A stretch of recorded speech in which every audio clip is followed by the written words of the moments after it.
Welcome to Brew Hoops' entirely subjective and emotionally driven 2017-18 Milwaukee Bucks player evaluations.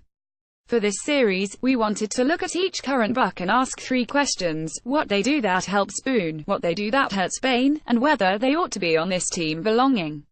I had a cool logo featuring a trio of bees, but got a cease and desist notice from a lawyer wearing $200 flip-flops. Oh well. Today, we're looking at Milwaukee's swaggiest prodigal son, Brandon Jennings.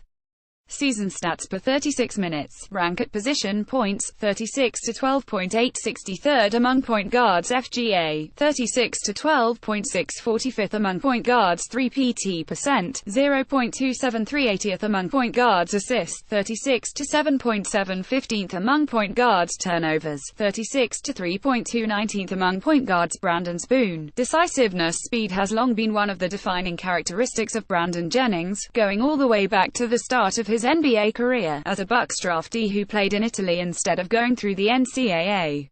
His physical quickness was and even still is a major asset for his continued NBA existence, but it's his quick trigger mentally is what allows him to still make major contributions on the court.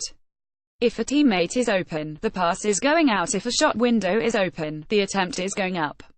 Acting decisively, particularly as a tertiary contributor on this Bucks team, is what keeps things moving. During his short-lived return to Milwaukee, Jennings has been able to do just that.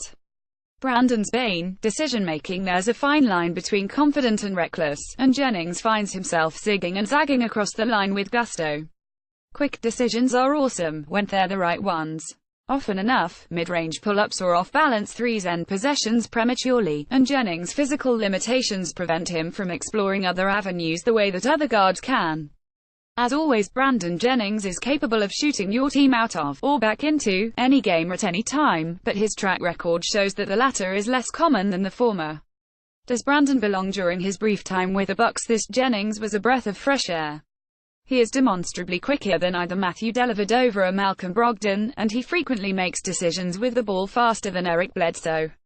As a fringe NBA player who found his way home via the G League, Jennings' comeback has been a great story for fans and, honestly, the best-case scenario for his career.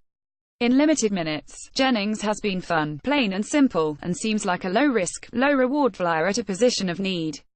However, his erratic shooting accuracy and uninspiring defensive chops will relegate him to the end of the bench next year if he is retained at all, and it will be up to Jennings himself if that role is worth sticking around in Milwaukee.